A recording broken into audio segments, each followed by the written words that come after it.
बात कर लेते हैं और केरल के आंकड़े आइए सामने रख देते हैं। यहाँ पर भी जो फाइट है, यहाँ वायनाड सीट भी आती है राहुल गांधी की। यहाँ दो बड़े धड़े हैं, यूडीएफ और एलडीएफ। आइए जल्दी से इसका आंकड़ा आपके सामने रखते हैं। 0 थी यहाँ पर भारतीय जनता पार्टी, है वो 0 से कितनी बढ़ रही है आपके सामने हम रखते हैं। देखिए भारतीय जनता पार्टी 1 से 3 सीटें केरल में हासिल कर सकती है। यूडीएफ यानी जो कांग्रेस के साथ गठबंधन है 13 से 15 सीटें और एलडीएफ 3 से 5 सीटें। यहां देखिए बड़ी बात यह है कि बीजेपी केरल में 0 थी, लेकिन बीजेपी यहां खाता भी खोल सकती है और 1 से 3 सीटें यहां पर हासिल कर सकती है। ये नतीजे शायद खुद बीजेपी भी इस तरह का एक्सपेक्टेशन केरल से तो कम से कम शायद नहीं कर रही हो। जब हमने ओपिनियन पोल इसके रिलेटेड किया था मार्च महीने में, तो बहुत सारे लोगों को यह अंदेशा था कि शायद ये संभव हो नहीं। देखिए अभी भी है कि भाजपा हो सकता है 0 पे आ जाए, लेकिन त्रिशूर की सीट है जहां पे सुरेश गोपी चुनाव लड़े, वहां पे बीजेपी बहुत अच्छा चुनाव लड़ी और संभव है कि वो सीट जाए। तिरुवनंतपुरम सीट हर बार वो फाइट में रहते, पिछली बार भी, उससे पहले भी बहुत मुश्किल से शशि थरूर चुनाव जीते हैं। तो इस बार बीजेपी के साथ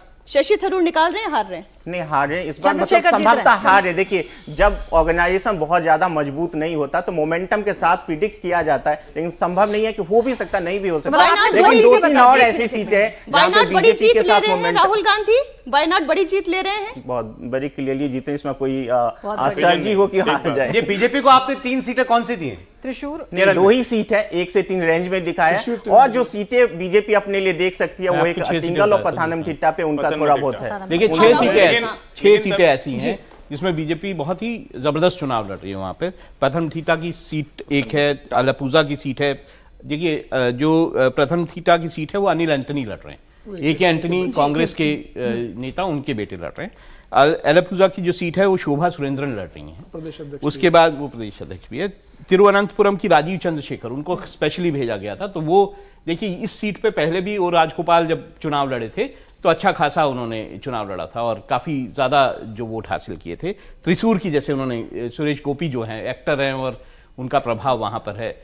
उसके बाद अतिंगल और पलक्काड, ये ऐसी सीटें हैं जो बीजेपी को लगता है कि वो यहां पर अच्छा कर सकती है। अब इसमें से एक इसमें अब मेरा एक इंटरेस्ट ये आ गया है कि वायनाड बहुत बड़ी जीत आने वाली है। अब यूपी वाला जब पर्चा खुलेगा, रायबरेली में राहुल गांधी क्या करने वाले हैं, छोड़ने वाले, कौन सी सीट रखने वाले? जीत होती है। चलिए देवेंद्र से पूछ रहे थे, देवेंद्र क्या पार्टी ने खुद भी ऐसे नतीजों का इंटरनल अपना असेसमेंट किया? जैसे त्रिशूर के उदाहरण ले लें कि त्रिशूर में बीजेपी को तभी जीत हासिल हो सकती है जब वहां पे जो 60,000 क्रिश्चियन वोट हैं वो बीजेपी के पक्ष में वोट करें। और केरल जैसे राज्य में जहां पर डिवीजन बहुत स्ट्रांग होता है, 60,000 की संख्या बहुत बड़ी है, वो संभव नहीं है कि उस तरह से लेना। वो ट्रांसफर हुआ भी नहीं वोटिंग के बाद। शशि थरूर को हराना नहीं, शशि थरूर वाले नहीं है। आर्टिंगल सीट एक अच्छी सीट जरूर है, लेकिन वहां भी जीत तक पहुंच पाए अभी तक वैसा। बीजेपी कौन सी सीट पर मान रही है कि वो फाइट में अच्छा चुनाव लड़ रही है? आर्टिंगल और त्रिशूर अच्छा मान रही है, लेकिन जीतने तक अच्छा मान रही है वैसा नहीं। यानी 1 से 3 बीजेपी को भी उम्मीद नहीं है? नहीं।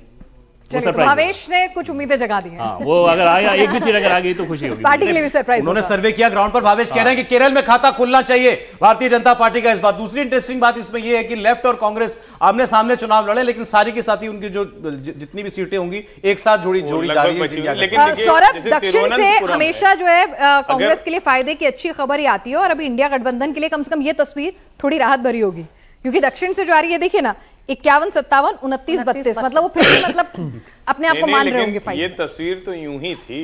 दक्षिण से ही तो सारी सीटें आई थी। 15 सीटें तो केरल में वैसे मिली थी। लेकिन मैं ये कह रहा हूं कि अगर तिरुवनंतपुरम की सीट, उस सीट को भारतीय जनता पार्टी जीतेगी, तो जो आरोप लग रहे थे ना कि भाई राजीव चंद्रशेखर की बात नहीं कर रहे थे, ये शशि थरूर कम्युनिस्ट नेता की बात कर रहे थे, कम्युनिस्ट नेता कह रहे थे कि हमको हराने के लिए ये सब लड़ गए हैं, सांप्रदायिक ताकतों से तो हम लड़ रहे हैं। मुझे लगता है कि इसका नुकसान होगा। और कमाल की बात यह है कि अनिल एंटनी की वजह से, जो ए.के. एंटनी के बेटे हैं, जो पठानमथिट्टा से लड़ रहे हैं, पहली बार जो वहां के चर्च के सबसे बड़े, जिनको कहते हैं ना कि उस डायसिस के जो थे, पहली बार उस चर्च के भीतर भारतीय जनता पार्टी की मीटिंग हुई है। ये मैं आपको बता दूं, कितने वोट जाएंगे ये हम एसेस नहीं कर